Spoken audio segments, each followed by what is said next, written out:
Oke ya, ini filmnya keren banget, saya udah nonton ya. Bagi teman-teman yang di kotanya ingin ada nonton bareng, nanti bisa hubungi Pak Golagong. Ini bisa ada bonus. Saya kemarin dapat kaos Baja Siro dan teman-teman yang ikut nonton di penonton. Tapi sekarang udah nggak ada bonus lagi, Dra. Udah nggak ada diskon. Kemarin kan seminggu ya. Udah nggak ada bonus lagi, oh ya. Aduh, ini pada telat sih. Telat. Kalau kalau nggak telat ini dapat bonus kemarin. Nah, ini teman-teman anu ya, nanti diusahakan nonton karena kita bisa menyaksikan film yang diangkat dari novel keren karya Pagolagong ini, dan kita malam ini belajar dari penulis film tersebut ya, penulis novel tersebut. Nah, ini teman-teman, oh ada yang pengen di Purwokerto sudah, Pak Purwodo kemarin sudah di Purwokerto. Satu studio kita booking ya kemarin dengan teman-teman si publishing, dengan Bon Yosi dan komunitas di Purwokerto, kita booking satu studio. Nah, ini yang di Purbalingga ini mungkin mau ngadain, silakan bisa. Tapi katanya bonusnya sudah nggak ada ya. Tapi nggak apa-apa, yang penting bisa nonton Iya. film dari Pak Golagong, dari novel Pak Golagong ini. Rugi banget beneran kalau nggak nonton ini. Saya sudah baca bukunya ya, dan sudah nonton filmnya. Ini semuanya keren, bukunya keren, filmnya keren. Teman-teman harus nonton ini, oke ya. Nah, ini Mbak Alinda Karinda, ini terima kasih sudah membeli buku Balada Siro ya nih. Nah, ini teman-teman yang pengen membeli bisa menghubungi kami juga ya, admin di grup, terus ataupun nanti juga ada buku baru dari Pak Golarong yang diterbitkan si publishing, juga ada nih kumpulan 50 fiksi mini pilihan. Ya, ini ada yang sudah punya, kalau yang belum silakan nanti bisa bisa memesan. Oke ya, ini sudah setengah jam ya. Ini sudah 520 peserta. Kita mulai saja ya Pak Golagong ya, karena Yuk, teman-teman ayo. sudah sangat menanti ya. Tapi tadi pada menikmati sekali ininya ya, teaser film dan soundtracknya nih, pada sangat-sangat menikmati. Oke ya, kita mulai. Bismillahirrahmanirrahim. Assalamualaikum warahmatullahi wabarakatuh. Ya, selamat malam. Salam sejahtera bagi kita semua. Yang terhormat narasumber kita yang tercinta nih Pak Golagong, Duta Baca Indonesia, penulis Balada Siro dan 126 buku lainnya. Nah, malam hari ini kami dari Si Publishing mengadakan kelas menulis tertalik ya, cerita pendek bertabur konflik. Wah, ini bagus banget nih singkatannya dan bikin penasaran juga ya. Cerita 3 babak ya, 3 babak, cerpen 3 babak bertabur konflik. Nah, ini teman-teman mungkin ada yang sudah pernah, banyak juga yang belum ini kayaknya. Dan nanti kita ada hadiahnya juga bagi yang setelah ini bisa menulis dan terpilih menjadi yang terbaik. Jadi bagi yang baru pernah mengikuti kelas si publishing, ini saya jelaskan dulu. Malam hari ini kita pelatihan ya, pelatihan dulu, kemudian nanti setelahnya ada lombanya dan teman-teman bisa mengirimkan naskahnya.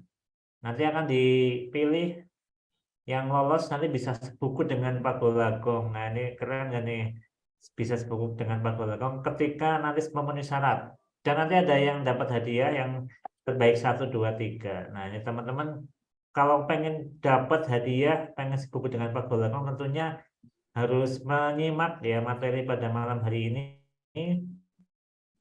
Nah, bagi yang nanti ingin mengulangi menonton lagi, bisa menonton di YouTube-nya si Publishing dan bisa belajar lagi. Dan juga materinya akan di-share nanti ya di grup. Nah, kalau teman-teman ingin mengulang lagi bisa nonton di YouTube. Kalau kepengen kepengen belajar PPT-nya bisa lihat di PPT. Ini ada yang tanya pengiriman naskah melalui apa nanti ya. Nanti kita hari ini pelatihan dulu. Malam ini pelatihan dulu, kita belajar dulu untuk cara pengiriman naskah, daftar absen dan sebagainya nanti akan dikirim di grup ya. Jelas ya, teman-teman fokus ke pelatihannya dulu, dan nanti info-infonya ada di grup semua, dan teman-teman tidak usah khawatir, ada update info terus ya di grup, jangan keluar dari grup. Dan ada sertifikat 34 jam pelajaran bagi yang ikut menonton lewat Zoom, belajar lewat Zoom ataupun lewat YouTube, dan yang bisa mengirimkan naskah. Jadi kalau yang nggak mengirimkan naskah tidak dapat sertifikatnya.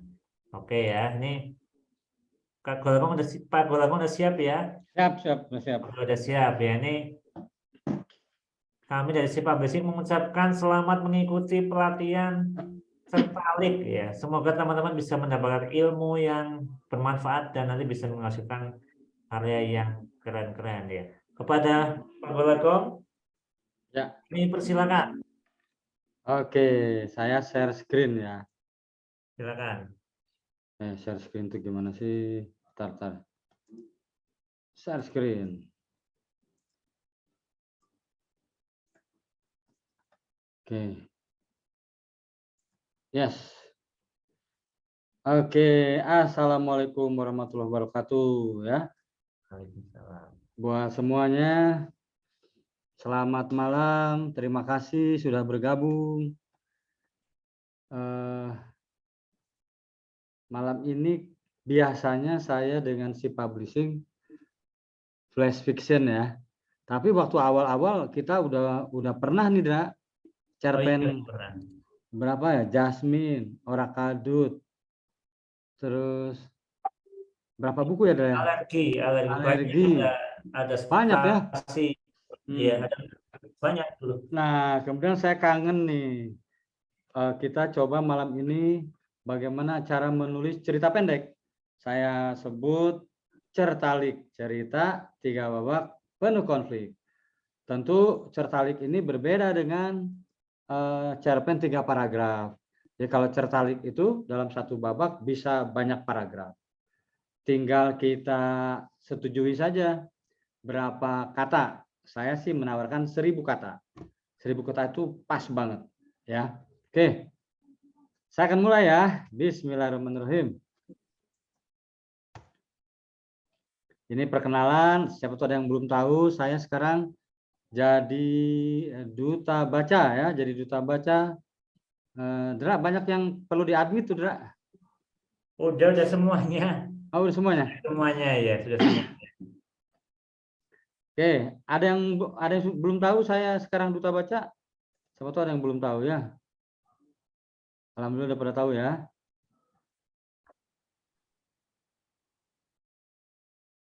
Apapun pelatihannya jika tanpa output berarti nggak jalan. Wis, kalau saya masih publishing selalu ada output, Dra ya. Selalu ada. Tahun 2022 50 buku ya, Dra? Kayaknya lebih loh itu. Lebih ya? Iya. Lebih. Dari Jadi 50 ya. Si Publishing itu mengeluarkan antologi cerita pendek di mana di dalamnya saya terima kasih sama Si Publishing sepanjang saya menjalankan tugas sebagai duta baca, bayangin Sabang sampai Merauke. Karena dengan Si Publishing saya dituntut setiap sepertiga malam pukul 2 saya bangun, setelah sholat saya menulis, otak saya terus berpikir. Nah, itu asik banget ya. Oke. Nah, ini agenda saya sebagai duta baca nih. Ini Januari relatif masih kosong. Jadi akan ada hibah buku. Ini gerakan utamanya gerakan Indonesia menulis. Jadi apa yang saya lakukan dengan Si Publishing ini bagian dari gerakan Indonesia menulis. Entah nih akan ada berapa buku. Sekarang aja udah ketahuan tuh. 10 cerita fiksi mini, 2 horor. Udah 12 nih bulan ini, Dra. Iya. Udah 12. Dari yang pertemuan ini mungkin jadi 10 buku ya, Dra? Ini mungkin lebih banyak karena kan lebih tebal mungkin jadi kalau fiksi mini kan satu buku 70 orang, ini bisa 35 orang paling. Oh iya. Ya 20 buku ini. Iya. Oke. Ini rata-rata murid-murid saya yang di Flash Fiction apa ada yang baru ya, Dra? Kalau ini banyak yang baru. Oke. Ya. Nih buat yang baru saya ini waktu kelas 4 SD tangannya diamputasi. Nah, kemudian saya diminta oleh Bapak supaya nggak jadi beban masyarakat membaca buku, badminton, sama mendengarkan dongeng. Nah, 3 kegiatan inilah yang kemudian membuat saya jadi kuat. Tuh, kalau badmintonnya saya juara se-Asia Pasifik tahun 85 sampai 89. Jadi saya ini atlet Indonesia cabang olahraga badminton. Jadi saya bertandingnya dengan yang tangan satu lagi di seluruh Asia Pasifik. Jadi saya di Jepang sama di Solo juaranya. Saya menyabet 5 emas. Nah, karena saya hobi baca, saya kuliah di Universitas Pajajaran Bandung, Fakultas Sastra. Lalu saya bekerja di Gramedia, Kartini Group, Indosiar, RCTI paling lama, 12 tahun. Banten TV 2 tahun. Sekarang freelance, nulis-nulis aja. Sekarang bekerja sama si publishing. Ya, Dra. Iya. Bayangin saya dengan si publishing itu mengasuh cerpen di Literasip. Gimana tanggapannya, Dak? Literasip? Wah, itu banyak banget yang apa ya, yang berminat untuk ngirim. Jadi seminggu kemarin ada ratusan cerpen masuk seminggu itu. Jadi yang sekarang ikut peserta kelas menulis cerpen, Certalik bisa ngirim ya ke Literasip ya? Bisa, karena ini maksimal 1000 kata ya ini ya. Ya. Bisa.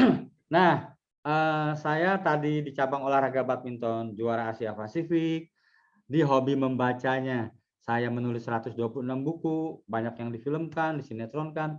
Nah, ini film Balada Siro sekarang lagi tayang nih.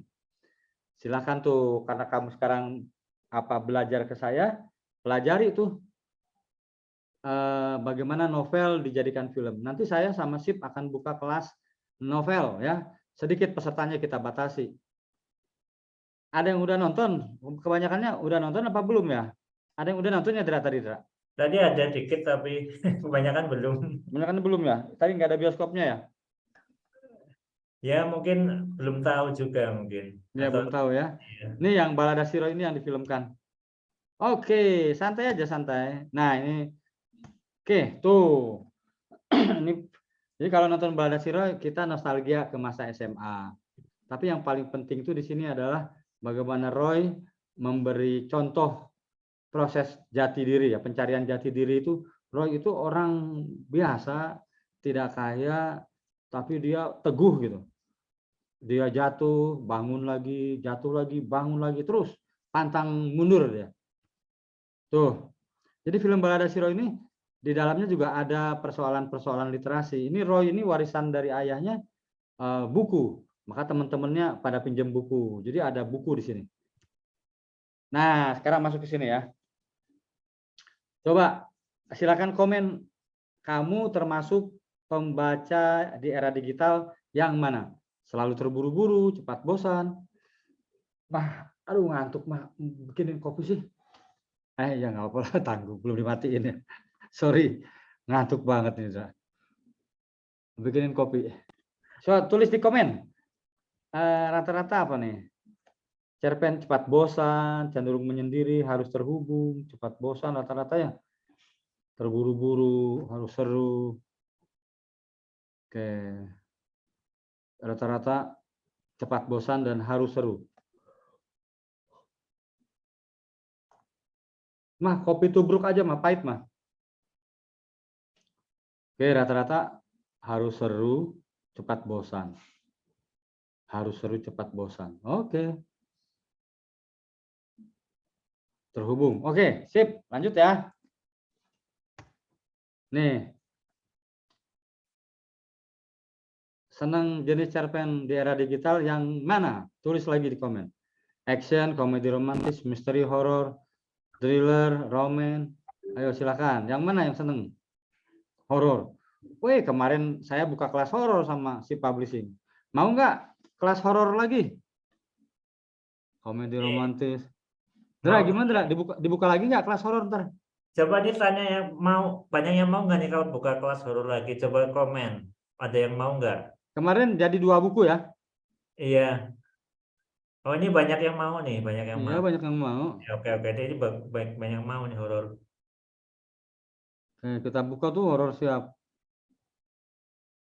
Oke, kalau banyak yang mau nanti kita adakan lagi. Ya.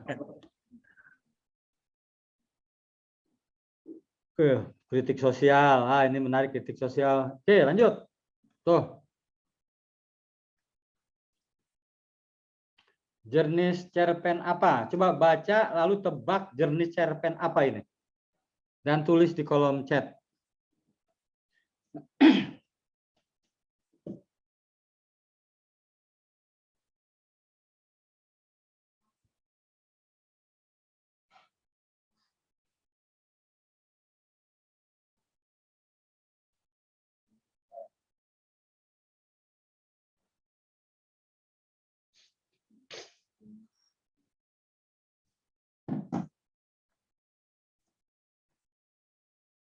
Rata-rata nebak horor, Dra. Kita bikin lah kelas horor. Oke, siap. Bikin lagi.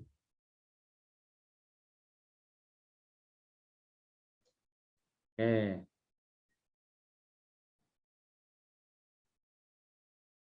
Jadi udah pada baca ya? Bagaimana lanjut? Ya, lanjut. Ya, ini kalau diterusin sih ini ada unsur horornya, tapi kemudian ya baca aja lah ntar lah di bukunya. Ini udah naik ya, Dra, di bukunya ya. Ini judulnya apa sih, Cantik Jembatan Merah. Oh iya, itu yang kelas November kemarin, kelas November. Kelas November ya. Oke, lanjut. Nah, ini ya, ada 3 jenis cerita pendek. Cerita pendek yang sekarang akan kita pelajari. Cerita pendek panjang, fiksi mini. Fiksi mini minggu depan ya, fiksi mini ya? Tanggal 29. Ya, fiksi mini. Oke. Nah, ini dia nih. Jadi saya mengutip penulis dari Amerika. Jadi cerita pendek ya harus pendek. Fokus pada satu tokoh, diupayakan tidak bercabang. Jadi jangan multiplot, fokus ke satu tokoh. Harus ketat dan padat, ceritanya harus seolah sungguh terjadi. Harus selesai ketika dibaca. Jadi diupayakan harus selesai. Nih, cerpen harus dinamis. Setiap kata jadi kalimat yang bergerak. Jadi kalimatnya bergerak. Membuat adegan yang menegangkan, penuh konflik para tokohnya. Bahkan itu sejak di awal paragraf. Si tokoh hadir di setiap kalimat. Jadi upayakan jangan begini nulisnya. Malam yang gelap, angin bertiup kencang, bulan tertutup awan. Nah, nggak begitu. Tapi si tokohnya harus ada di dalam itu, ya. Si tokoh hadir di setiap kalimat dan memberi ruh yang kuat. Oke. Nih. Cerpen berkonflik ibarat roller coaster. Sejak awal membawa pembaca ke petualangan imajinasi yang seru. Jadi wah, udah. Pembaca diupayakan sesak nafas. Ini idealnya ya. Kita harus berupaya. Saya juga terus berupaya. Apa mungkin cerpen bertabur konflik? Mungkin nggak? Mungkin. Nih. Mungkin caranya buang 3 hal. Buang kalimat bertele-tele, buang opini pribadi, dan keinginan menceramahi. Jadi jangan misalnya adzan subuh menggema. Jika orang-orang sholat subuh berjamaah akan mendapat pahala bla bla bla bla. Jika tidak sholat subuh berjamaah akan mendapat dosa. Jangan berceramah. Itu nggak boleh. Penulis bukan nggak boleh sih, disarankan opini-opini atau ceramah itu diserahkan ke tokoh, gitu ya. Buang tokoh. Nah, jadi tuh pakai tokoh aku tanda kutip. Jadi kalau misalnya kita menulis cerpen tokohnya akunya itu jangan aku penulis, harus proses menjadi aku orang lain. Misalnya akunya tukang beca, aku kayu beca pelan-pelan. Nah, si akunya jadi tukang beca. Jadi penulis cerita pendek itu ibarat kata tuh kayak siapa? Ibarat kata kadang-kadang kayak pesulap merah ya, ibarat kata ya. Jadi ibaratnya akunya aku orang lain. Jangan aku si penulis, ya. Itu apa? Sorry ya, Dra, saya ngopi, Dra. Oke, nggak apa-apa. Buat semua ya. Dia lagi sibuk promo film jadi capek ya. Iya,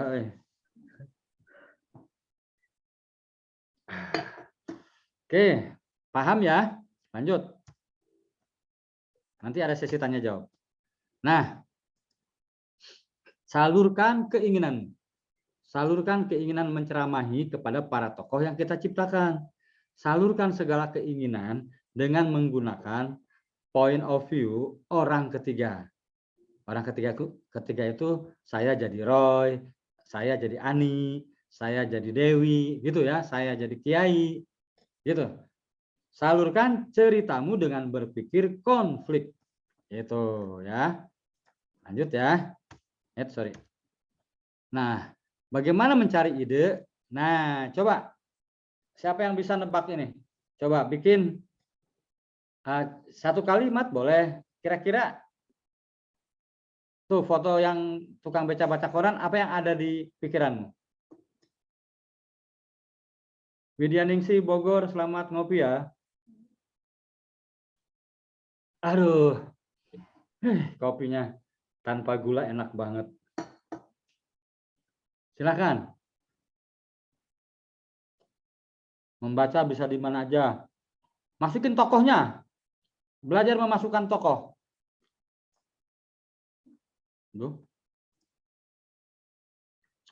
Belajar memasukkan tokoh. Mikir cari kerja.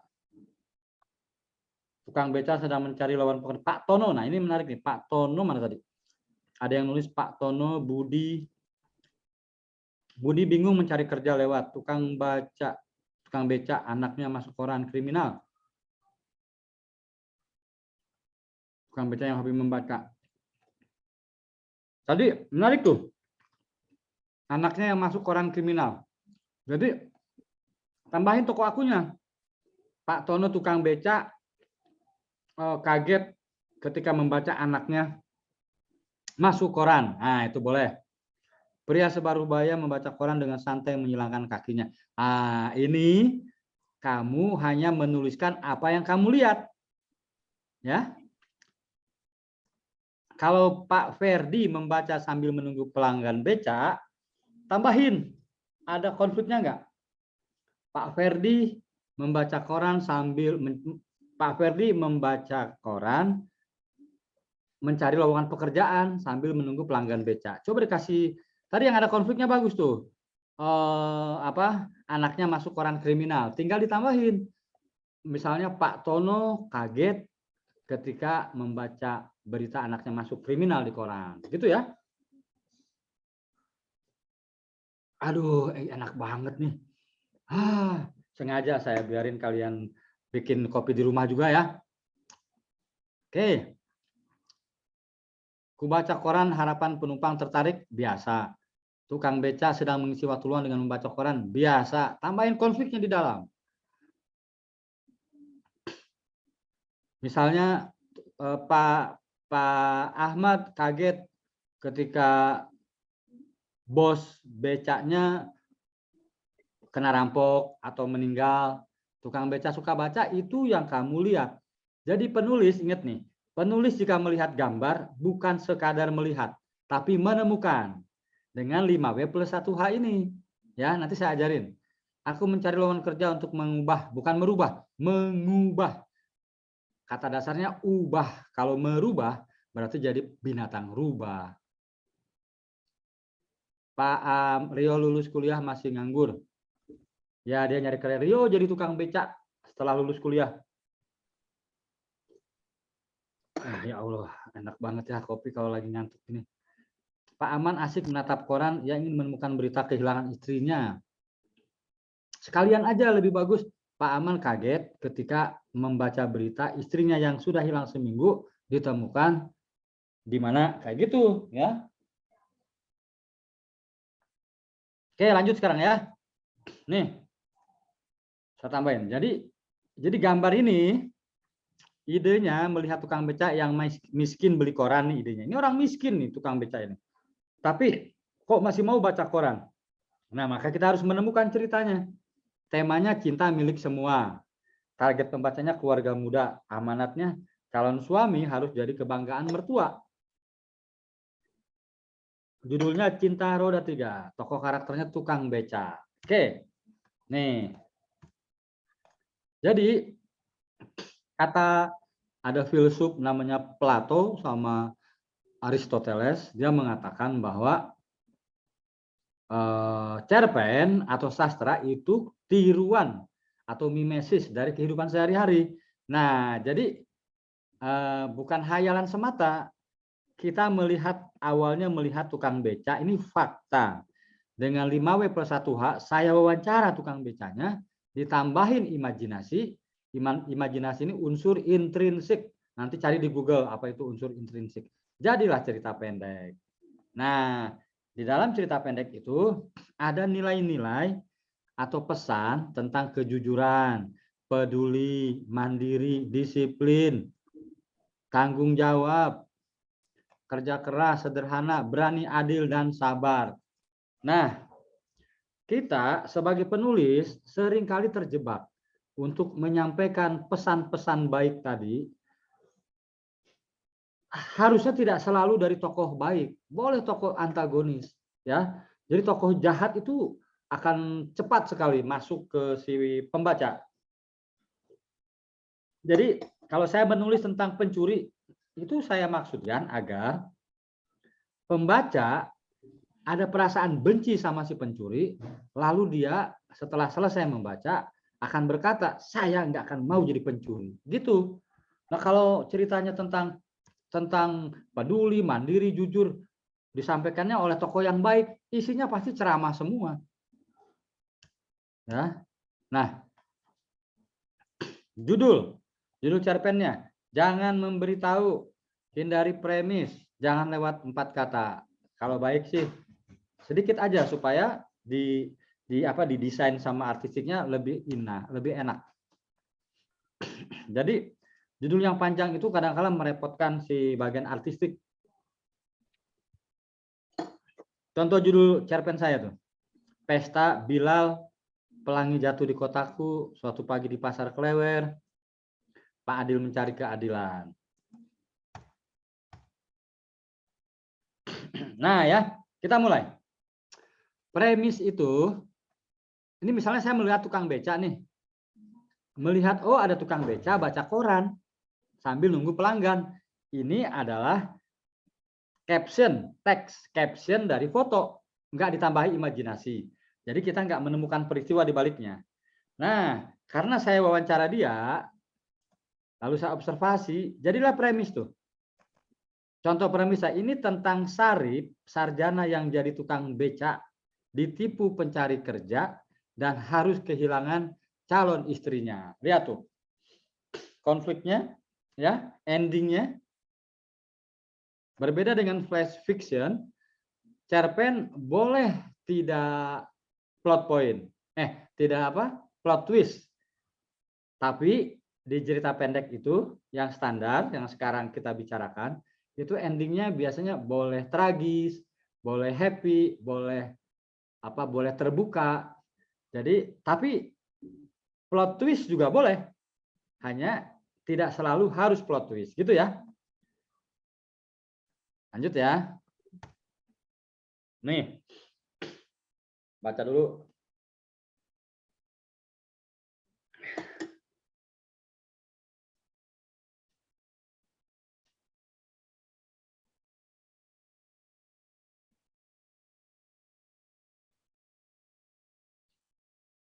Jadi sekarang sudah saya kasih contoh tuh. 2 sahabat berebut cinta perempuan yang sama. Bawahan jadi kambing hitam, perbuatan jelek atasannya.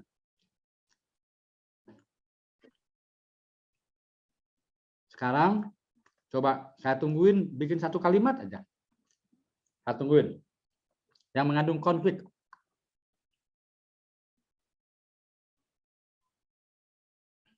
Pak Usep sebenarnya intel menyamar jadi tukang becak. Sekarang bikin 1 kalimat tentang konflik.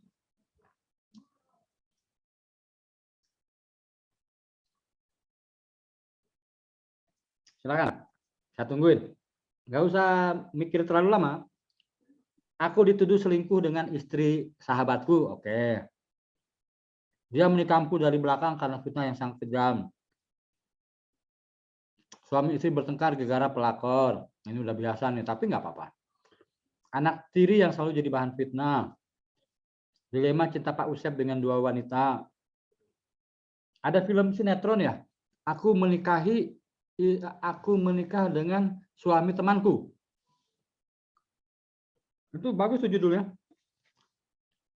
Anak ketangkep mencuri di supermarket. Oke. Ibu yang tega membuang anaknya. Mertua yang selalu menyalahkan menantunya di keadaan apapun. Oke. Jadi ketika membuat cerita bertabur konflik, di dalam pikiran kita juga harus berpikir konflik. Dimas tidak berani mengatakan cinta karena pangkat perempuan lebih tinggi. Boleh. Aku dianggap menusuk sahabatku dari belakang. Bolehlah. Menantuku cintaku. Was. Ini yang kemarin ya. Aku berselingkuh dengan mertuaku, gitu ya. Aduh, itu konfliknya luar biasa tuh. Ustadz mencintai santriwatinya yang sudah menikah. Yang sudah menikah santriwatinya apa ustadznya? Ustadz yang sudah punya istri 2 melamar santriwatinya yang masih berusia 15 tahun misalnya atau 17 tahun. Ustadz yang sudah beristri 2 melamar santriwatinya. Wah, itu konfliknya luar biasa. Anakku selalu marah tak jelas pada ibunya. Nah, anakku selalu marah tak jelas pada ibunya. Jadi anakku ini marahnya pada siapa? Ibunya yang mana nih? Nah ini kalimat ini dibenerin ya. Anakku selalu marah tak jelas pada neneknya atau anakku selalu marah padaku. Gitu ya. Atau ada ibu 2 nih. Dianya anakku, akunya berarti ibu tiri. Korban itu adalah pembunuh yang hendak membunuh pelaku. Jadi ini pembunuh yang mati. Oke.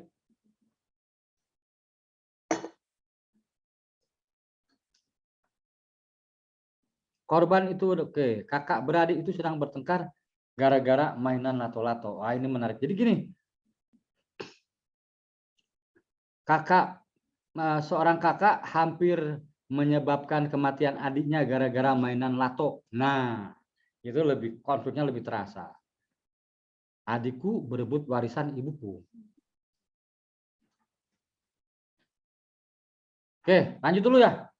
Lanjut dulu. Ini udah jam berapa nih? Udah jam. Nah, ini dia baca nih.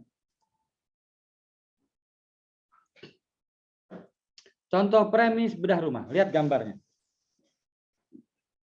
Pelajari dulu.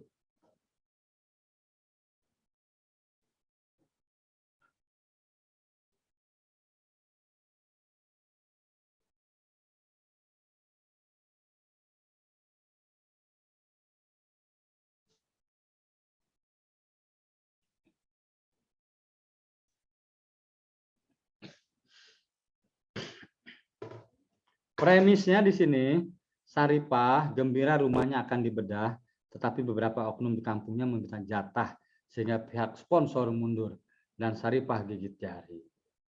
Itu ya. Nah, ini silakan. Latihan membuat premis. Tulis di komen ya. Di kolom chat. Silakan. Lihat foto ini, premisnya apa?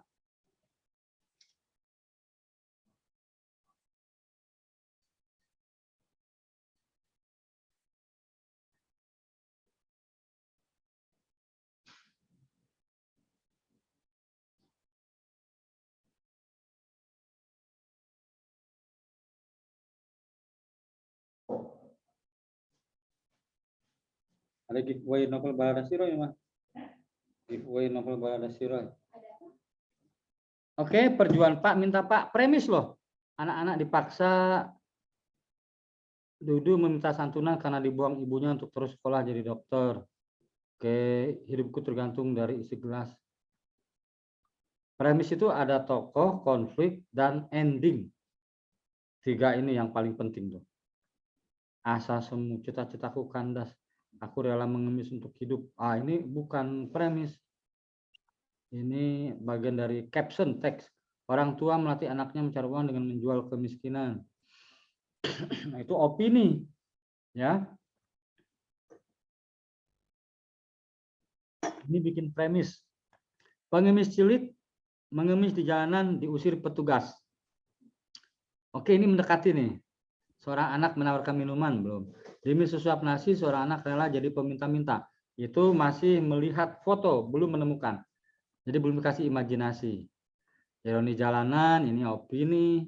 Anak-anak korban penculikan, belum. Seorang anak kecil sedang meminta-minta di lampu merah, namun ada polisi wanita yang melihat dan mengamankan mereka. Akhirnya mereka tidak ada penghasilan hari itu. Ini oke, lumayan. Oke, lanjut ya. Nih, premis dari saya nih. Tuh.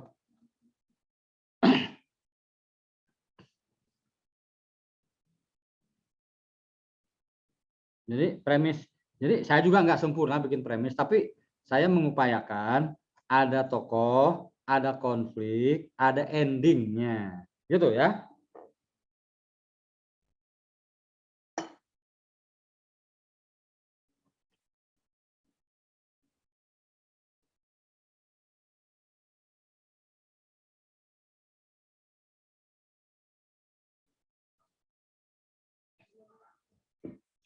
Oke, lanjut ya. Nih, premis. Lihat dulu ya. Dari foto pengemis itu.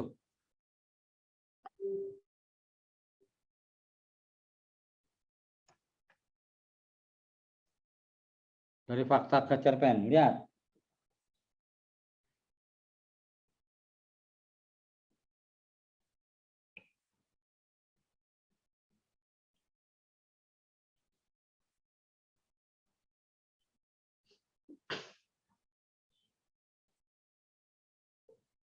Oke. Jadi ketika saya melihat tukang becak baca koran, saya langsung otak penulis saya, ini namanya Sarip, dia sarjana jadi tukang becak, dia berkelahi dengan ojek online, dan calon istrinya menikah dengan sales mobil. Tokohnya Sarip, konfliknya ditipu pencari kerja, berkelahi ojek online, calon istrinya direbut sales mobil. Endingnya menikah, ya. Premis nanti dikembangkan. Oke, nih. Ngopi dulu, ini gambarnya ngopi dulu, Dra. Oke, silakan. Nih, nanti dari cerpen itu kita harus bikin sinopsis. Jadi sinopsis itu jangan ada dialog. Sinopsis itu sebetulnya lebih pada kalian ya, teman-teman, itu untuk panduan. Jadi tidak akan ngawur menulisnya. Tidak akan ada keluhan, kok nggak jadi-jadi ya, kok ada ide baru. Jadi bikin sinopsisnya ya. Nah, ini lihat nih. Ini saya bikin semacam strukturnya ya. Tuh, kalau 1000 kata misalnya, tuh komposisinya.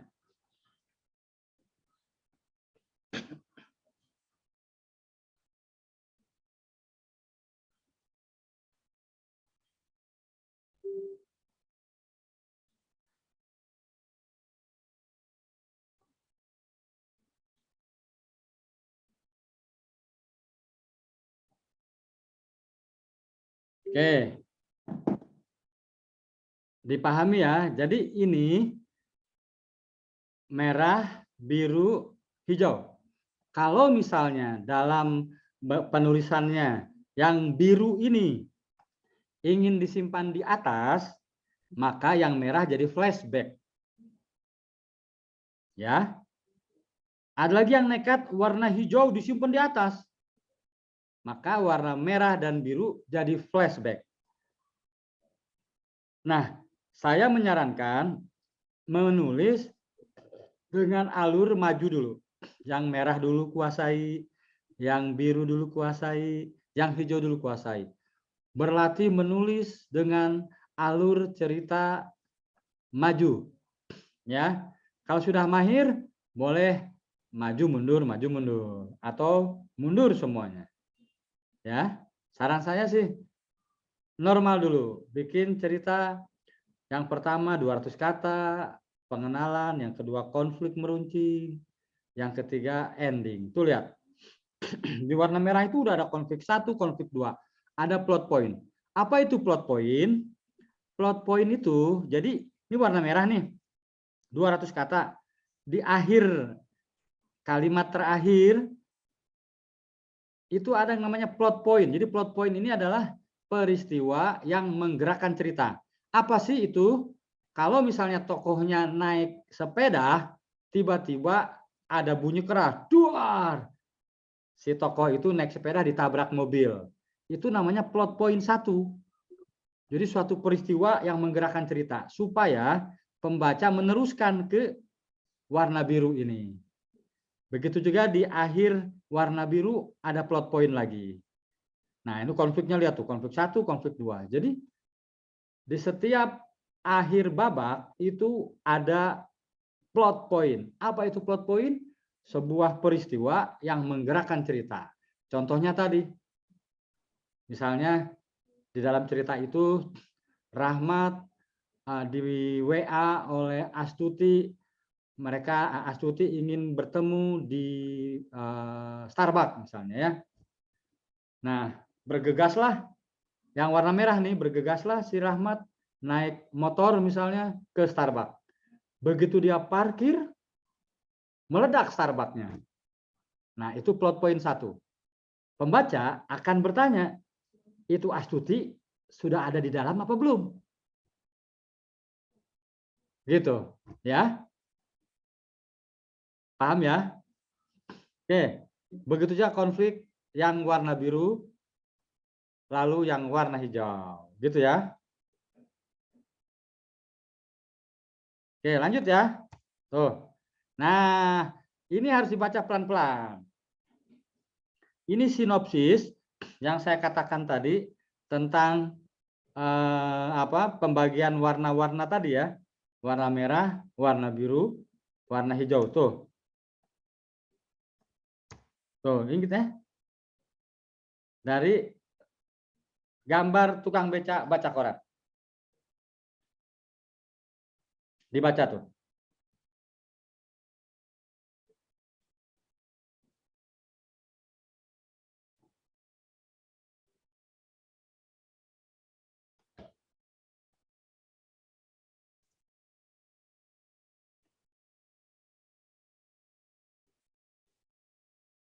Silahkan dibaca dulu, dipahami. Ada giveaway-nya tuh, Mas.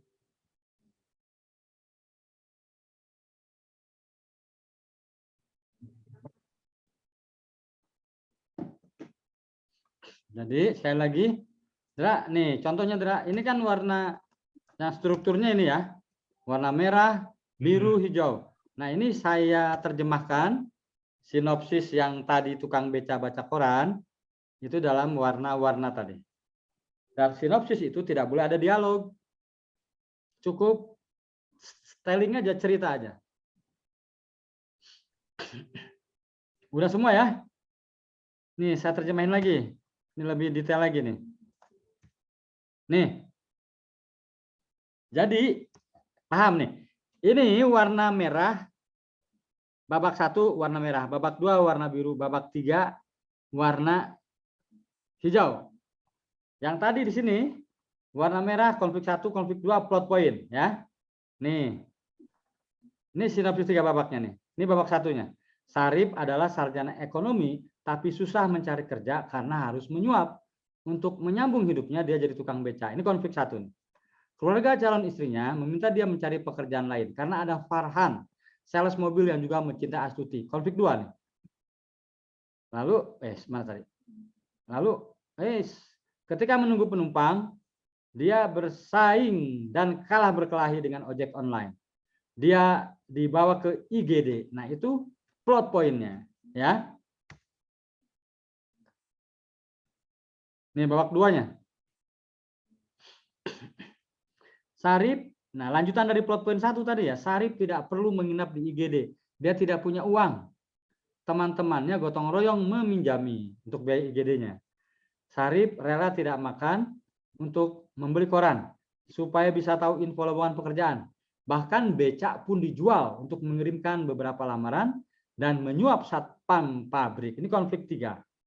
Ibunya sakit karena becak warisan ayah Sarip. Harta berharga mereka. Ya, jadi sakit ibunya, konflik 4. Sarip berjanji akan mengganti becak warisan ayahnya dengan sesuatu yang lebih. Tapi Sarip kena tipu. Ya, karena si satpam itu bohong. Dia marah dan menghajar satpam dengan batu. Satpamnya terluka, Saripnya masuk penjara. Itu plot point kedua. Diteruskan ke babak ketiga. Beberapa hari di penjara, Astuti menerima lamaran Farhan. Sarip seminggu di penjara. Lanjutan plot point 2 nih. Setelah bebas, Sarip meminta maaf kepada ibunya yang sakit parah dan minta izin bekerja serabutan di pasar untuk membeli obat ibunya. Sarip mengajak Astuti kawin lari. Ketika lamarannya ke sebuah perusahaan motor diterima. Ending tragis, dia diterima bekerja tetapi ibunya wafat dan Astuti menikah dengan Farhan. Tuh. Coba. Kayak gini, ya.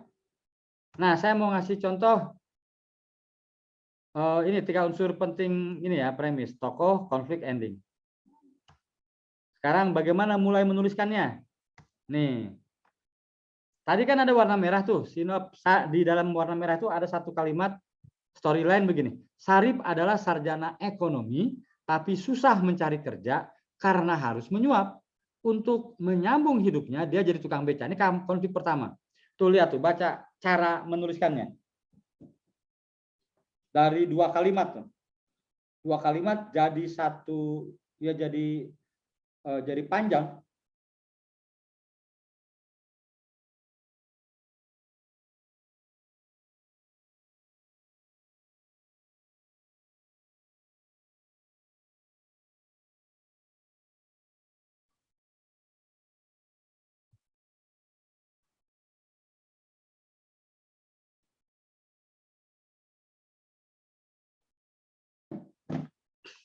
Gimana? Silakan. Silakan dikomentari nih. Bagaimana menuliskan yang warna merah. Jadi yang warna merah ini yang disebut telling. Sering kan menulis cerita pendek dengan cara yang warna merah. Sarip adalah sarjana ekonomi tapi susah mencari kerja. Terus saja bercerita. Ya. Nah, ada istilahnya showing, itu yang bawah. Jadi diperkenalkan Saripnya siapa, dia sarjana ekonomi itu dengan karakternya ya.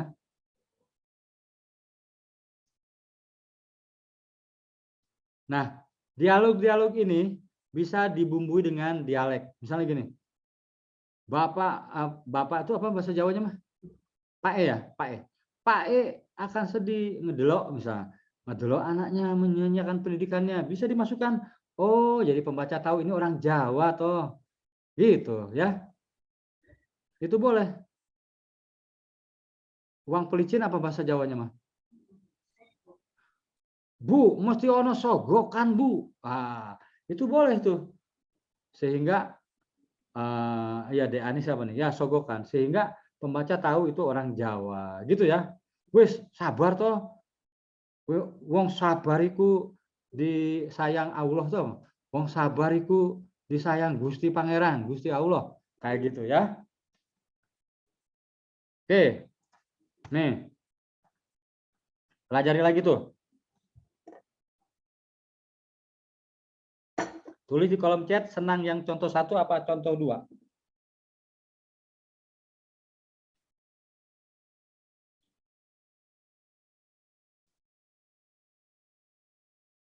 Silahkan. Senang contoh 2 ya.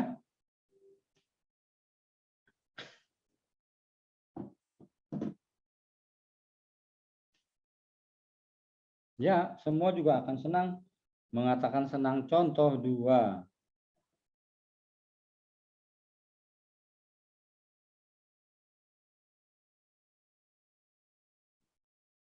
Mulai paham ya?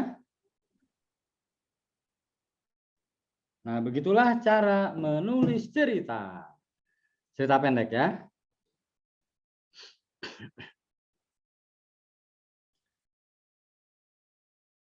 Sekarang, nih dengerin. Coba tuliskan dengan gaya nomor 2. Ya, bahwa dia seorang kasir di minimarket. Coba.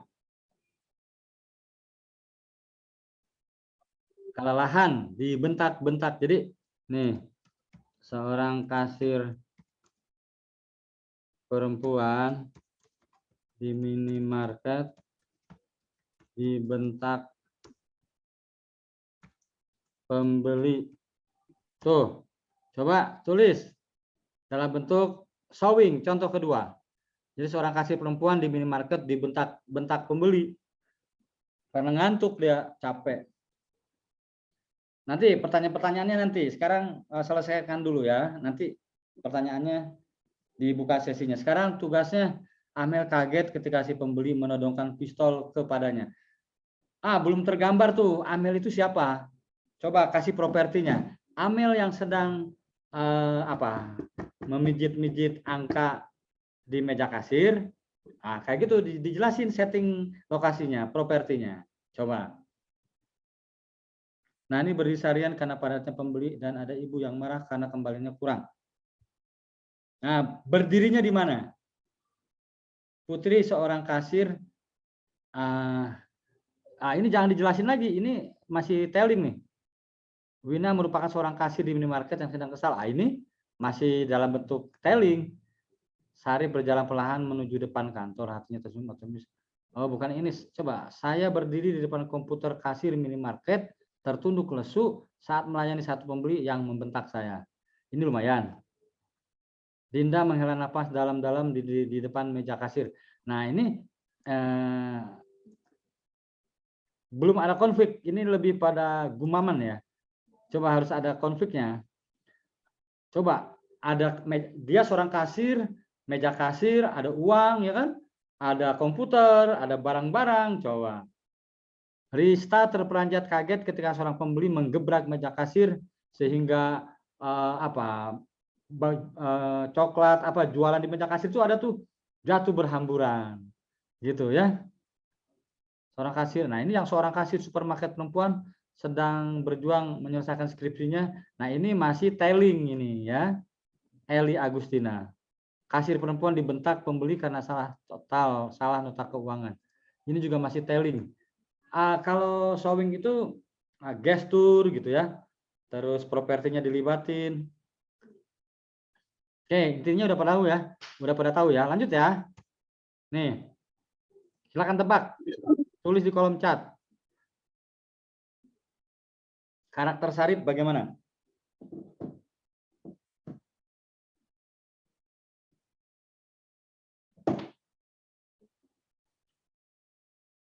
Oh, kira-kira baca karakter Sarip bagaimana?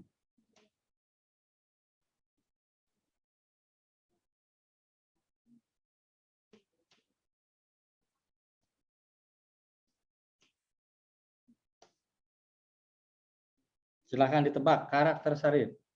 Tulis di kolom chat.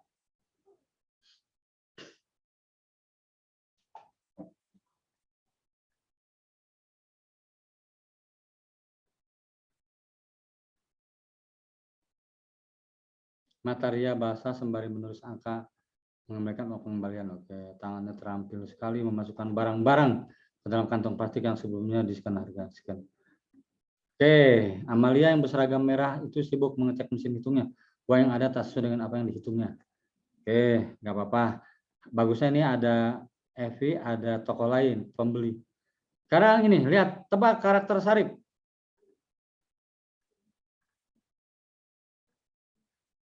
Seorang kasir bernama Lena ditodong.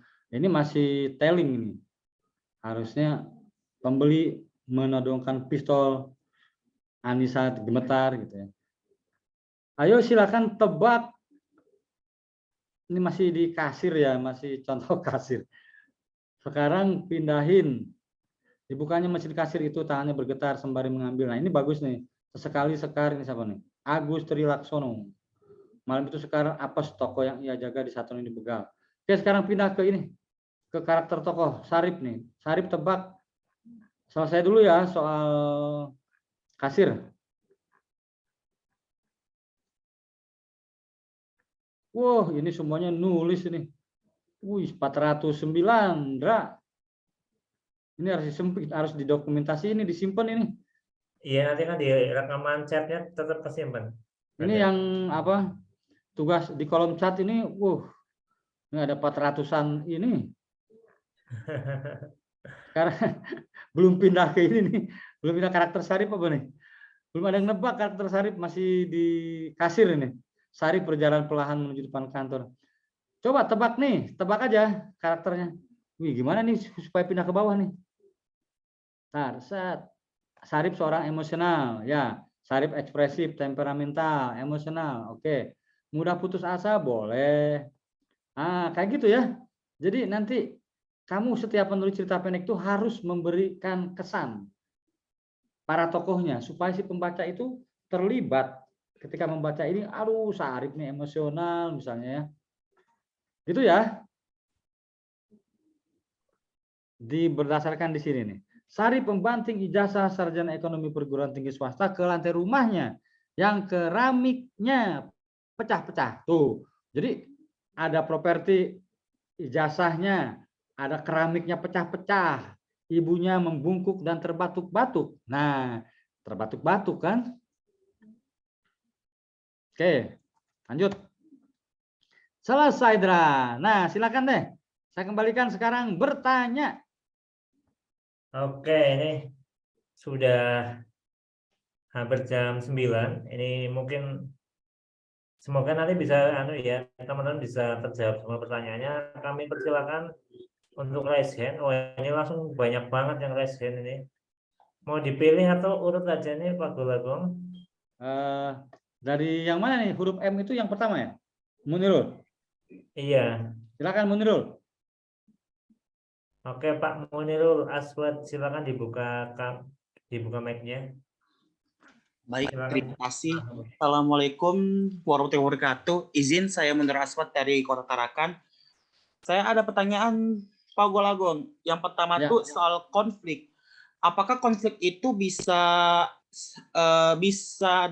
misalnya tuh tidak hanya di sekitar kita, mungkin bisa seluruh hal, apalagi dalam bentuk fantasi itu bagus kan gitu kalau konfliknya seperti itu. Karena kalau konflik yang terlalu realita takutnya tuh terlalu terlalu menyedihkan gitu. Yang kedua, kalau menulis sebuah konflik itu, apakah konflik itu harus memiliki dampak besar atau bagaimana ya?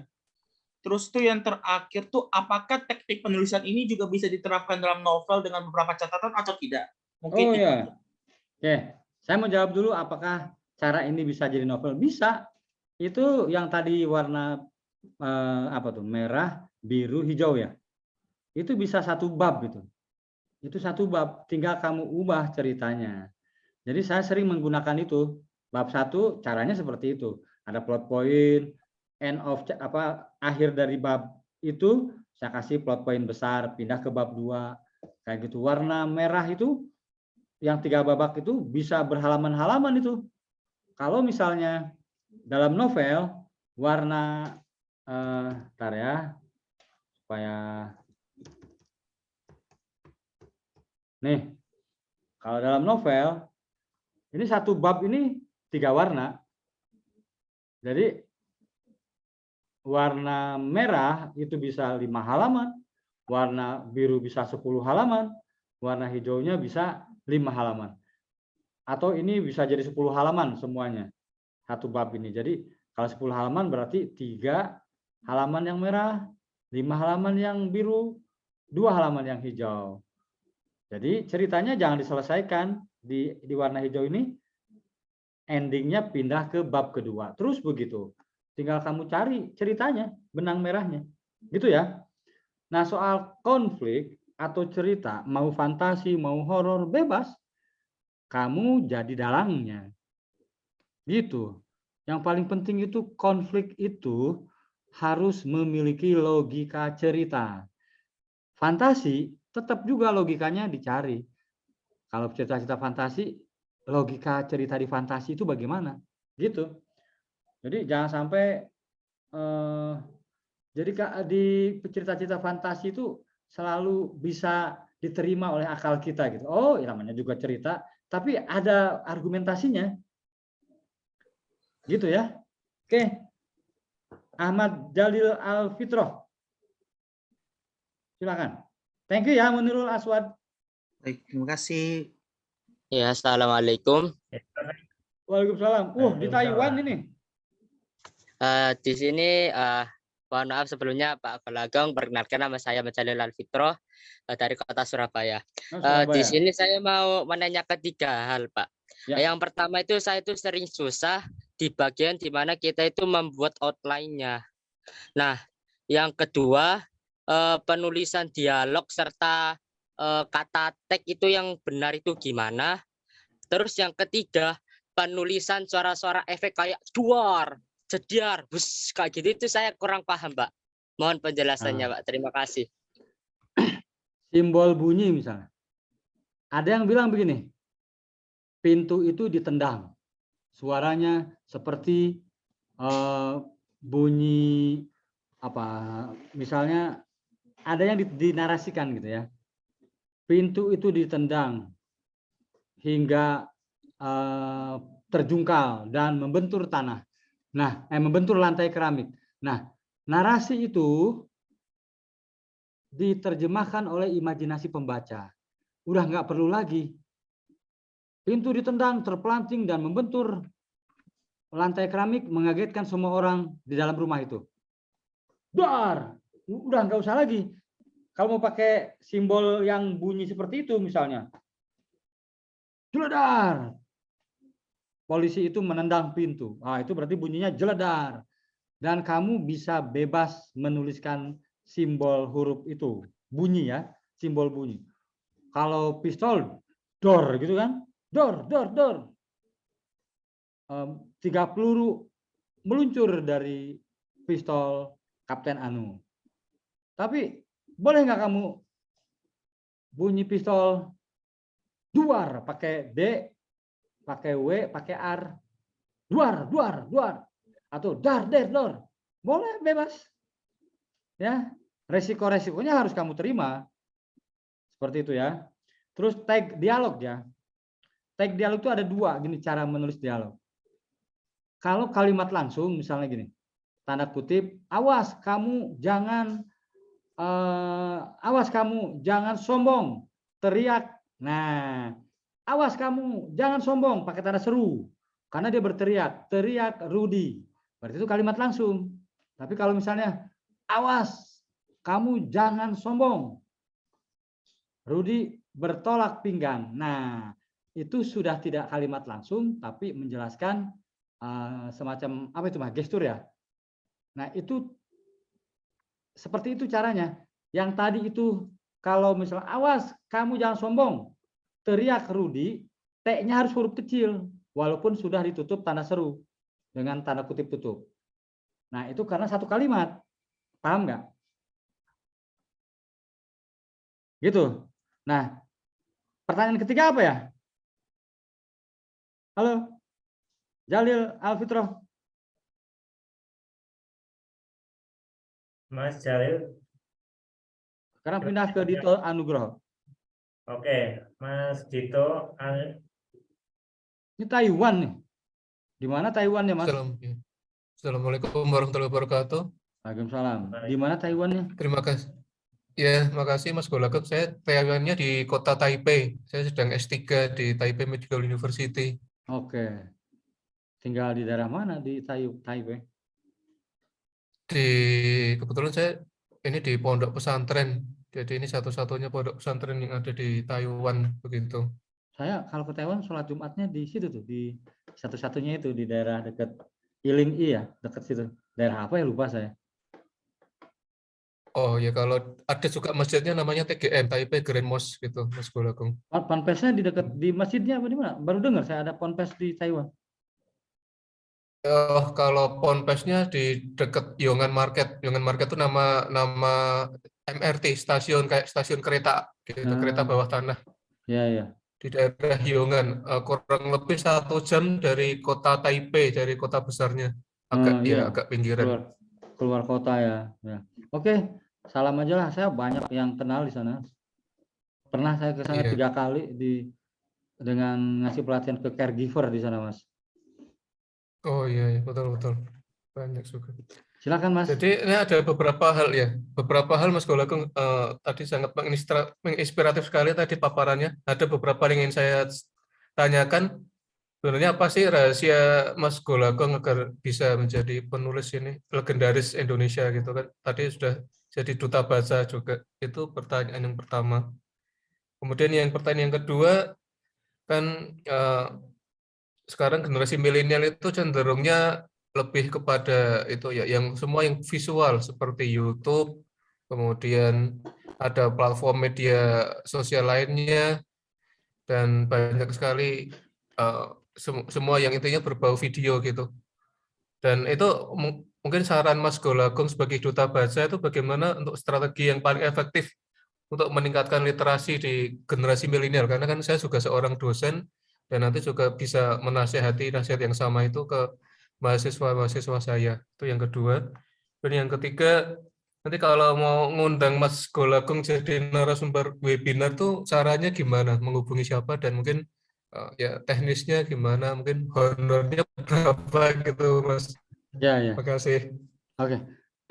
Kalau ngundang saya bisa lewat Indra tuh kalau mau webinar ya. Dra, siap Dra? Saya bikin kelas khusus di Taiwan bisa. Nanti lewat Indra aja ya, Mas. Nomor saya ada di grup. Ya. Mana Masnya? Hilang. Oh iya, hilang nih. Malah hilang nih, nggak ada. Bentar, Mas. Sinyalnya Jawab. mungkin. Hah? Iya, tadi saya hubungi lewat WA nanti. Jadi belum cari. saya jawab nih. Dia dengerin nggak? Enggak kan? Ini nggak ada udah. Nanti kalau Iya. dia balik lagi. Ya, penanya berikutnya. Siapa dulu nih? Siapa nih? Yuswan. Yang cewek dulu nggak cewek nih? Ada nih, ada Mama Ahnia, Cia Santi. Nah, coba Mama Agnia dulu deh. Oke, nih silakan. Nanti Chandra Samitri nanti. Ya, Mama Ahnia silakan buka mic-nya, silakan di unmute. Kalau nggak hadir, ke Chandra Samitri aja. Tadi ada tuh on cam.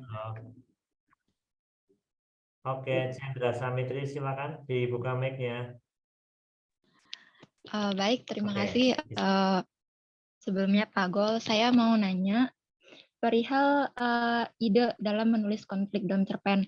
Apakah dalam menulis konflik dalam suatu cerpen itu harus selalu memperhatikan kebaruan ide? Nah, misal kalau iya, bagaimana caranya agar kita dengan mudah menghadirkan suatu kebaruan ide dan memberikan kesan mendalam terhadap ide tersebut? Misalnya saya punya contoh nih, cerpen tentang konflik antara ibu dengan anak karena perlakuan ibunya ini pilih kasih gitu. Itu kan biasa.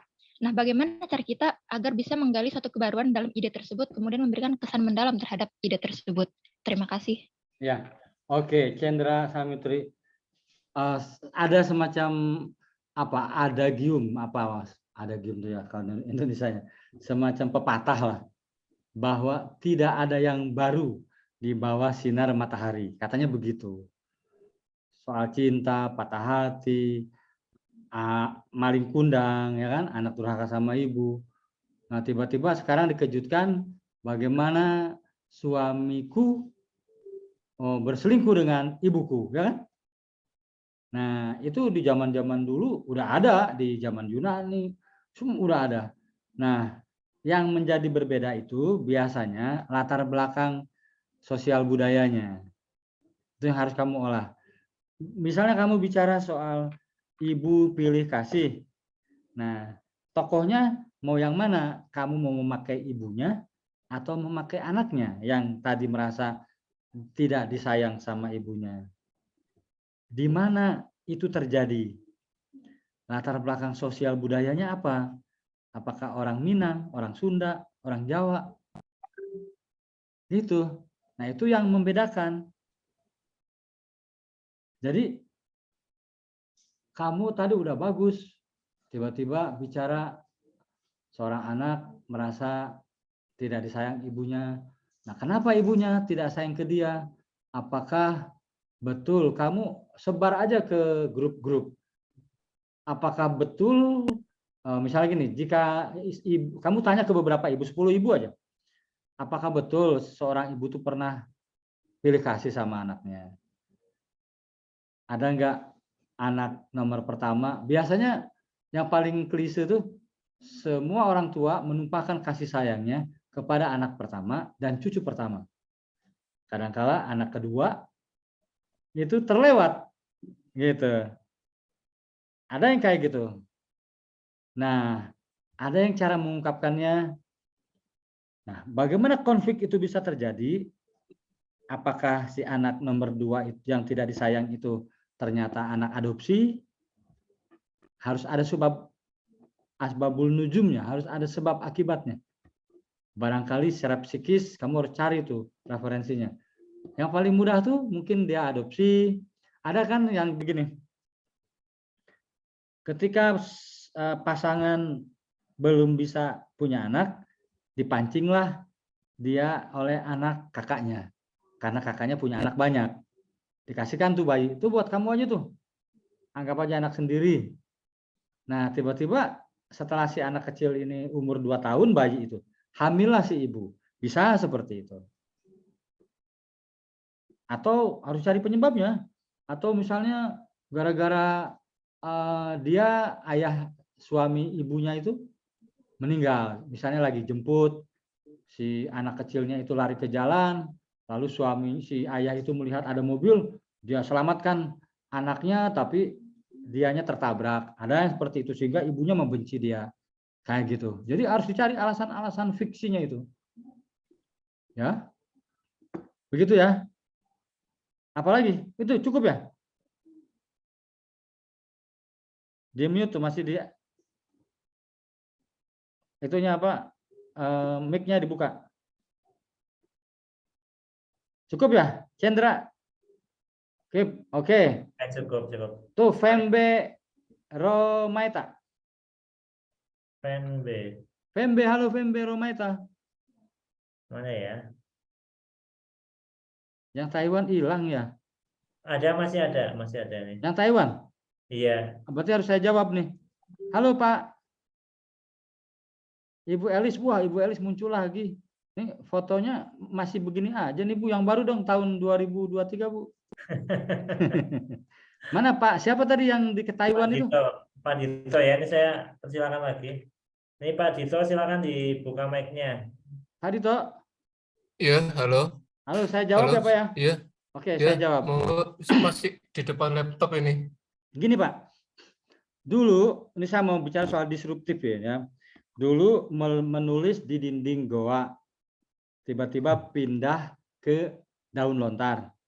Keterampilan menulis di dinding goa, ketika menulis ke lontar masih bisa agak kasar.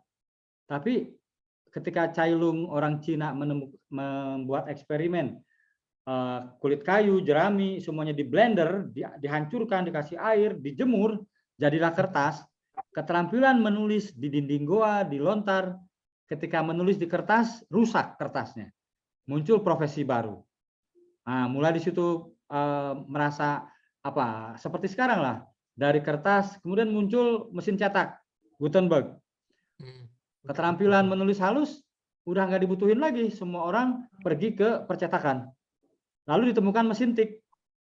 Nah, kolaborasi tuh. Orang tidak lagi ke percetakan, tapi dia menulis di mesin tik, lalu dikirim lewat surat ke percetakan. Kalau dulu harus datang ke percetakan, didikte, dilisankan. Lalu muncul komputer.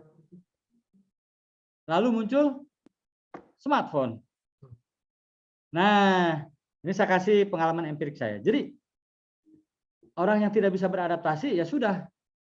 Nah, di era digital ini, Pak, saya pernah duduk di lobi sebuah production house.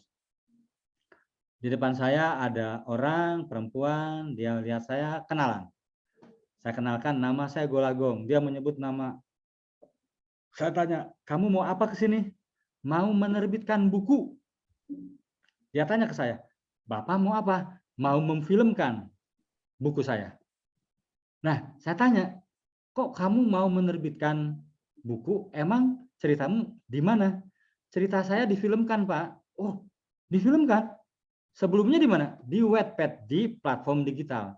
Jadi Pak, di era saya medianya konvensional, ya, majalah, koran, tabloid, lalu dicetak jadi buku, difilmkan. Anak sekarang dimuat dulu bukan di koran, tapi di platform digital. Tapi intinya sama, esensinya sama, dipublikasikan, tapi medianya platform digital, internet. Lalu setelah itu difilmkan dulu kalau dia. Kalau saya kan diterbitkan di majalah atau di koran, lalu dibukukan, lalu difilmkan. Kalau dia dibalik, era sekarang, dimuat dulu di platform digital, difilmkan, karena senang orang banyak yang nonton, kemudian dibukukan. Nah, sama aja. Yang tidak sama itu adalah medianya. Dan orang-orangnya sama, gelisah. Ini rusak nih, literasi digital. Banyak orang nggak baca. Sebetulnya cara membaca anak-anak sekarang itu membaca YouTube, membaca TikTok. Saya selalu menyebutnya itu juga bagian dari membaca. Apa itu? Membaca itu kan teks dan kontekstual. Kauliyah, kauniyah kalau bahasa perspektif agamanya. Nah, ketika anak-anak membaca atau menonton YouTube, seperti tadi kita melihat foto tukang beca, nah kalau anak-anak sekarang menonton video, lalu dia menemukan tuh cara membuatnya. Lalu dia diberi HP, maka dia membuat videonya. Nah, seperti itu Pak. Maka program-program kegiatan-kegiatan pembelajaran di kampus atau di sekolah oleh Perpustakaan Nasional disarankan, bahkan disarankan untuk beradaptasi dengan digital.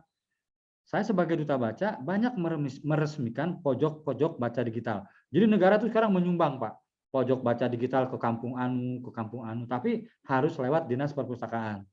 Saya menyarankan kalau lagi belusukan ke sekolah-sekolah, ke ibu gurunya, Bu, berani nggak handphone anak-anak itu jangan dirazia, tapi diberdayakan.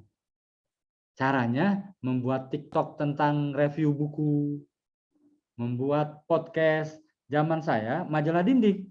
Sekarang majalah dindingnya dalam bentuk podcast. Nah, review buku dalam bentuk reel atau video di TikTok atau video di Instagram. Seperti itu, Pak. Halo, Bapak Taiwan? Indra? Halo, Bapak Taiwan? Iya, dibuka lagi mic-nya Pak Dito. Ya. Ya, ya siap. Bagaimana Pak? Bisa ngikutin Pak? Bisa, bisa. Dan tadi Oke. pertanyaan yang pertama belum Mas Golagong. Jadi itu rahasia jadi penulis legendaris Ya. tadi. Bagi-bagi Tadi dari rahasianya. awal saya sempat menyinggung saya diamputasi tangan kelas 4 SD 11 tahun. Agar tidak jadi beban masyarakat, Bapak saya menyuruh saya berolahraga, membaca buku, kemudian mendengarkan dongeng. Nah, saya tahu ridho Allah itu kan ridho orang tua, maka 3 hal itu saya ikuti. Saya nggak mau membantah orang tua, saya ikuti aja. Olahraga, baca buku, mendengarkan dongeng. Nah, itu ternyata investasi itu. Rupanya Bapak saya itu memakai metode bahwa memberi makan anak itu jangan tenggorokan ke perut saja, tapi tenggorokan ke kepala, ke otak. Nah, saya di situ mulus setiap hari kan. Setiap hari, lalu saya menemukan bahwa di dalam Quran itu ada banyak yang menceritakan tentang pena ya, penyair, pena, surat Al-Alaq. Rupanya surat pertama Al-Alaq itu Iqra dan Qalam itu rupanya ada rahasia di sana. Nah, udah syiar dakwah bil qalam.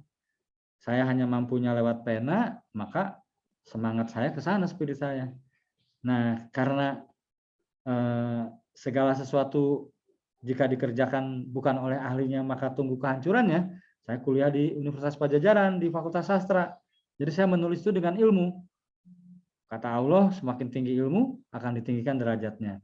Jika saya menulis sebuah karya dengan ilmu, maka pembaca akan meninggikan derajat karya saya. Nah, itu terus yang saya coba kejar. Jika salah saya perbaiki. Jadi saya ingin memberitahu, baca buku sebelum meninggal, Allah akan kasih pahalanya di dunia. Saya mengalami itu.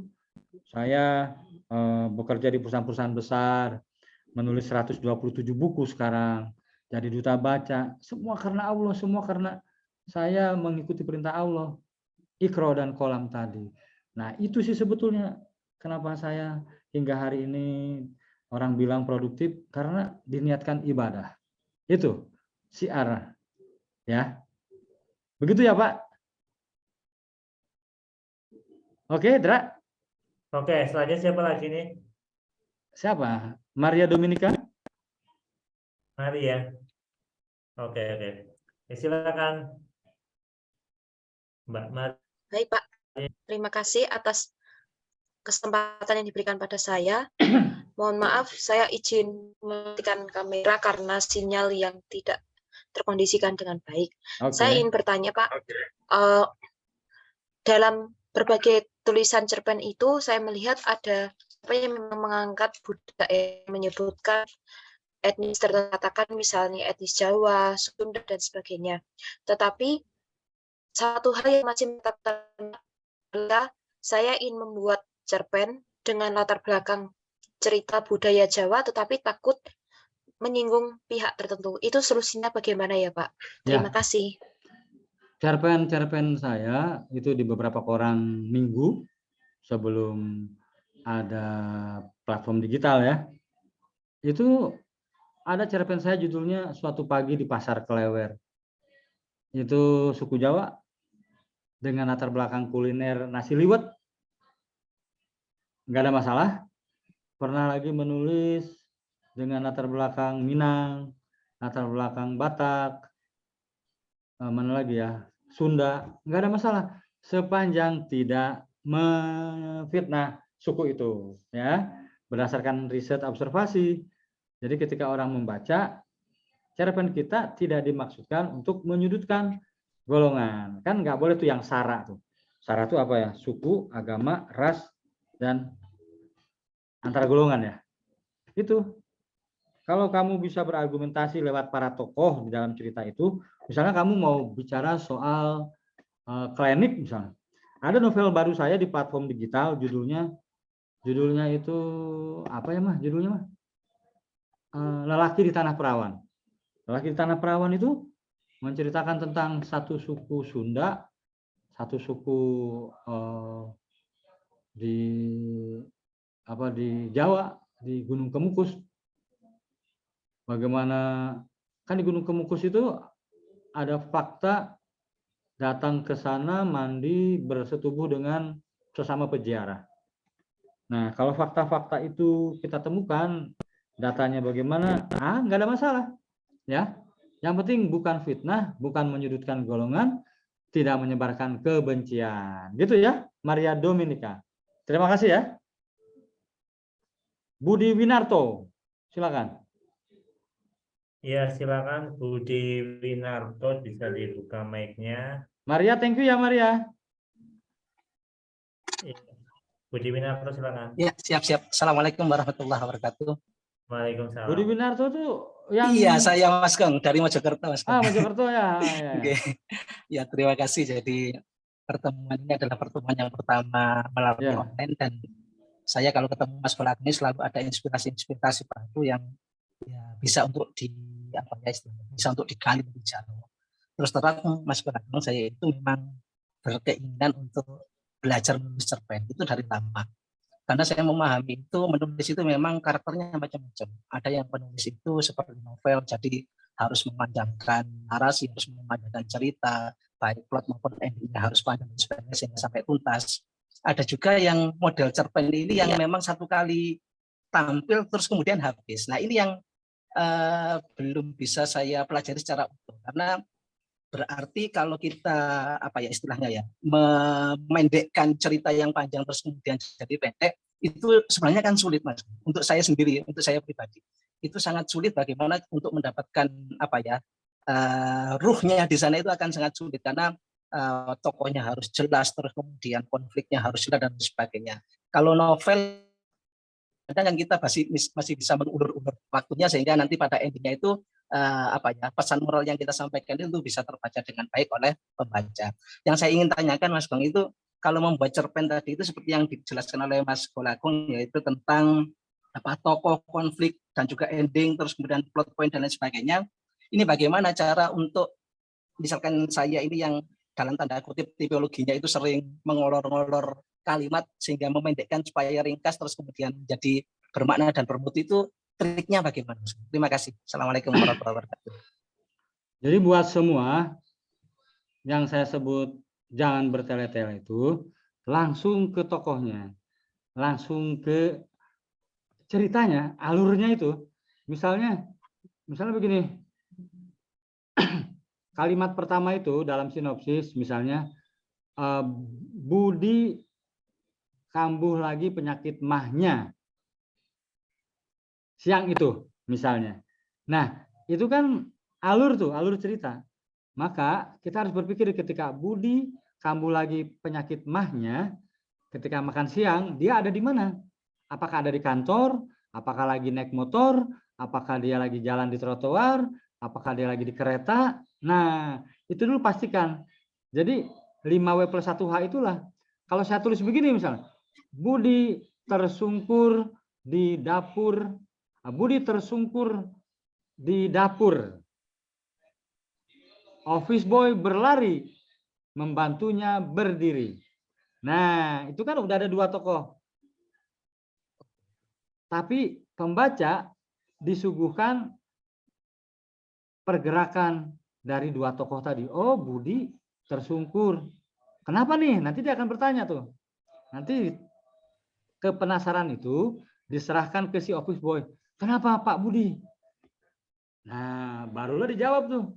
Ini kayaknya penyakit mahku kambuh. Aku lupa bawa makanan kecil dari rumah. Biasanya istriku yang menyiapkan. Tapi hari ini dia terdiam. Kenapa Pak, istri Bapak? Udah kau nggak usah tahu lah. Nah, ada sebab-sebabnya kenapa mahnya kambuh. Begitu. Jadi semuanya harus ada motif, ya. Siap. Oke ya. Terima kasih Mas. Ya, Dra, ini ada dari Trinatarin Moralia. Dia tanya di chat nih. Jika cerpen diawali dengan konflik, maka cerpen tersebut beralur campuran. Apakah Cetalik selalu beralur campuran? Maksudnya apa? Campuran apa, Dra? Kayaknya enggak ada campuran ya. Maju mundur mungkin jadi campuran gitu. Ya maksudnya tadi ya. Ya. Jadi gini, jika cerpen diawali dengan konflik, maka cerpen tersebut, nah ini bukan, jadi jika cerpen diawali dengan konflik, kalau diawali konflik bukan berarti alurnya maju mundur. Konflik di babak pertama bisa terus maju, bisa. Ya. Tapi kalau mau campuran juga boleh. Nah, yang babak pertama warna merah itu jangan dikira tidak ada konflik. Tadi udah saya kasih contoh. Nanti Indra bagikan, Indra, itu PowerPoint-nya. Nomor 2, apakah setiap kalimat mengandung konflik? Kalau sanggup, misalnya begini. Tadi kan, Budi tersungkur di dapur. Ya.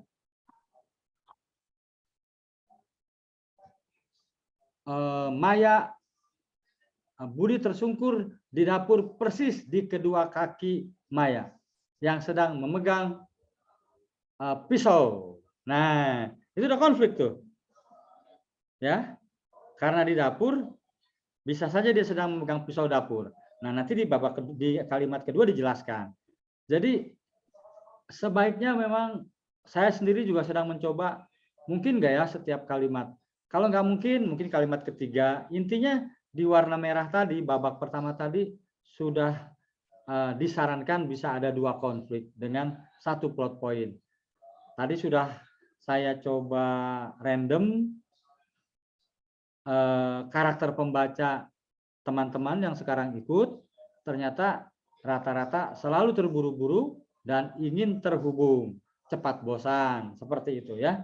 Nomor 3, pengenalan konflik yang bagus itu berupa kalimat langsung atau berupa kalimat-kalimat pengantar. Bisa dua-duanya, bisa kalimat kayak tadi kan kalimat pengantar. Kalau saya tulis begini kan, Budi tersungkur di depan atau Budi tersungkur di kedua kaki Maya yang sedang memegang pisau. Darah menetes dari ujung pisau ke lantai keramik. Nah, itu kan sudah langsung. Tapi kalau misalnya enggak, kalimat kedua misalnya, boleh ya. Intinya di babak pertama itu selalu usahakan ada 2 konflik. Ending apakah boleh berupa happy maupun sad ending. Nah, kalau ending nggak ada masalah, mau sad ending, mau happy ending, terserah penulisnya. Kalau tanya ke saya suka sekali yang tragis supaya pembacanya kesal. Seyogjanya dikirimkan di grup 1-2 tertalik karya Pak Golagung. Tadi udah kan? Ya, tadi udah. Agar Iya, kami ya. Mungkin ini tadi telat kali ya. Iya mungkin. Oke. Sekarang balik lagi Indra ke Raisen. Bang Raisen. Oke, ini waktunya tinggal 2 menit lagi nih. 2 menit ini masih ada 14 lebih yang Berarti closing aja ya. Closing ya. Mau dipilih berapa lagi atau closing? Ini ada pertanyaan, apakah penulis boleh menyadur dari ide lain dan dijadikan cerpen? Ada beberapa orang yang seperti itu dan tidak ketahuan. Tapi begitu ketahuan, ada yang ketahuan tuh, itu rame di media sosial. Ini cerpenku tuh, dia mencuri ide, dan sebagainya. Kan yang disebut, kalau alih wahana kayak film novel saya nih, Balada Siro dialih wahanakan ke dalam bentuk lain. Dan saya dibayar untuk itu. Nah, itu nggak ada masalah. Gitu ya. Nah, ketika dialih wahanakan ke film, itu juga ada 3 jenis. Ada yang bersetia pada novelnya, ada yang dicampur, ada yang baru, cuman diambil ide ceritanya. Nah, kalau kamu menyadur, itu nanti akan ketahuan tuh. Menyadur itu bisa dikategorikan menjiplak, sebaiknya bikin sendiri aja. Ya, di era digital bagaimana cara agar karya kita tidak diplagiat pihak lain? Wah, nggak usah kan digital, nggak digital pun di era saya kan udah dimuat di koran nih, ditiru, ada yang seperti itu, ditiru 2-3 paragraf lalu ketahuan. Jadi saran saya, kenapa hingga hari ini, tadi kan yang dari Taiwan nanya, saya sampai hari ini aman karena saya tidak melakukan itu. Saya nggak berani tuh ngambil 1-2 paragraf, nggak berani. Semuanya keluar dari observasi saya terhadap lingkungan. Jika saya traveling, saya riset, mencoba mewawancarai orang-orang dengan teknik informal ya, ngebaso, makan di warung dan sebagainya. Berapa jumlah minimal konflik? Di 3 babak tadi, 1 babak ada 2 konflik. Kalau nggak bisa 1 konflik masih oke. Jadi minimal 3 konflik, 1 babak 1 konflik. Tapi kalau mau hebat lagi, 1 babak 2 konflik. Jadi 6 konflik. 2 terakhirnya lebih pada solusi ya, endingnya. Gitu. Nah, ini siapa nih? Roni Faisal. Membuka dengan konflik, bagus itu. Di cermin cerita mini yang kemarin terbitkan dengan guru-guru Indonesia. Boleh. Ya, tadi kalimat awal saya juga konflik. Gimana, Dra? Oke, ini waktu sudah 9.31. Closing dari saya ya. Oke, silakan. Ini mohon maaf teman-teman yang belum terjawab ini, mohon maaf sekali ini waktunya yang tidak memungkinkan. Ya, silakan Pak Golagung. Jadi menulis cerita bertabur konflik itu harus dimulai dengan berpikir konflik. Ya. Jadi kamu berpikir pertentangan apa? Dipertentangkan antara A dan B. Siang malam, miskin kaya, jahat baik, gitu ya. Lalu melebar lagi ke cinta segitiga, rebutan warisan. Tema-tema konflik itu korupsi, ya tema konflik, korupsi, perselingkuhan, memfitnah, berbohong. Nah, tema-tema seperti itu bisa dijadikan konflik. Dan yang paling akhir, jangan sekali-kali mengcopy paste paragraf dari orang lain, karya orang lain. Jika kamu sudah berhasil berpikir tentang konflik di awal, itu kamu akan menemukan kalimat-kalimat mengalir sendiri seperti air bah. Jadi ketika kamu yakin dengan konflik, membuat sinopsis, menentukan karakter, kalimat-kalimat itu akan berdatangan dengan sendirinya. Percaya, itu saya alami. Terima kasih sudah bergabung di kelas menulis tertalik bersama Si Publishing dan saya Golagong. Saya kembalikan ke Indra. Wassalamualaikum warahmatullahi wabarakatuh. Mohon maaf kalau ada salah kata. Ya, Waalaikumsalam warahmatullahi wabarakatuh. Terima kasih Pak Golagong. Ya, di sela-sela kesibukan beliau promo film masih menyempatkan untuk berbagi dengan kita ya malam hari ini, dan tentunya capek sekali. Semoga capeknya ini mendapatkan balasan dari Allah ya ini Pak Golagong. Ini terima kasih kami ucapkan, dan tentunya teman-teman juga sangat senang ya dapat sharing yang cukup mencerahkan pada malam hari ini. Jadi setelah ini teman-teman langsung bisa mempraktekkan ya. Jadi untuk materi akan saya share di grup ya, materi PowerPoint dan juga rekamannya.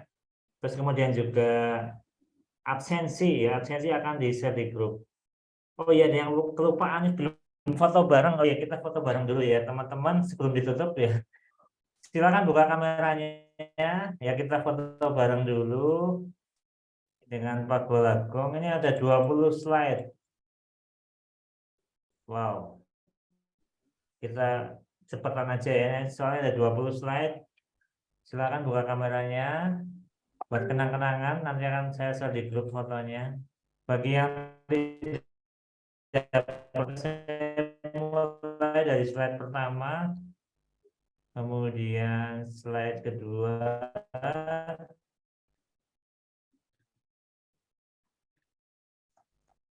slide ketiga,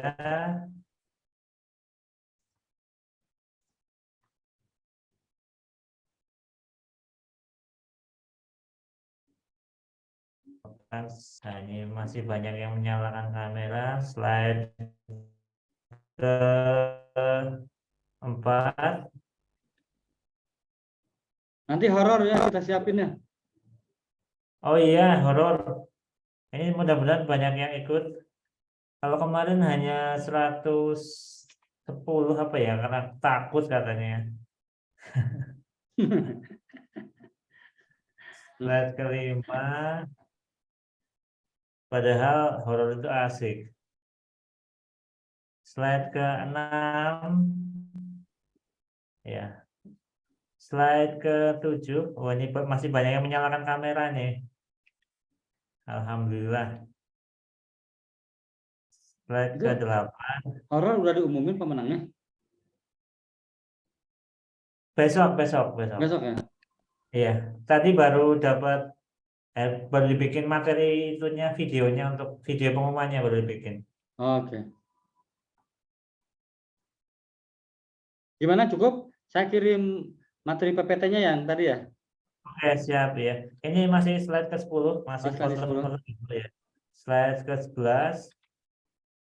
Ini udah banyak yang matiin kameranya. Slide 12, slide 13, slide 14, slide 15, slide 16, slide 17, slide 18, slide 19. Oh ya, alhamdulillah.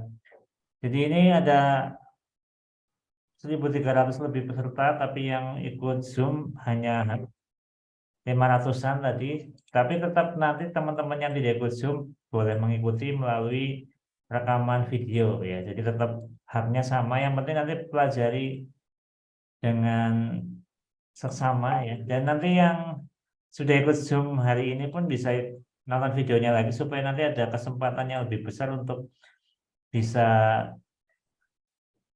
menjadi juara ya. Atau minimal bisa lolos sebuku dengan Pak Golagong, minimal itu. Syukur-syukur nanti bisa dapat juara karena hadiahnya itu total 1 juta rupiah. Oke ya. Terima kasih atas partisipasinya dari teman-teman semua, dan terima kasih sekali lagi pada Pak Golagong, dan salam buat Bu Tias yang ada di depan kamera itu ya. Dan semoga nih nanti teman-teman bisa lolos semua ya, lolos kurasi semua. Silakan bisa buat tulisan karya yang terbaik dari teman-teman untuk dikirimkan di si publishing ya. Besok akan kami kirim ketentuan menulisnya dan juga linknya. Mungkin itu cukup dari kami ya. Terima kasih. Mohon maaf apabila banyak salah kata. Kami akhiri. Wassalamualaikum warahmatullahi wabarakatuh. Waalaikumsalam. Ya, silakan bisa meninggalkan Zoom meeting ini dan nanti materi-materi dan info-info selanjutnya akan kita share di grup. Ya, jadi teman-teman bisa tetap berada di grup. Mohon jangan tinggalkan grupnya. Presensi juga di grup ya. Oke. Mohon izin ya teman-teman, ini saya mau menutup rapatnya ya. Hitungan kelima ya, 5, 4, 3, 2, 1. Selamat malam. Wassalamualaikum warahmatullahi wabarakatuh.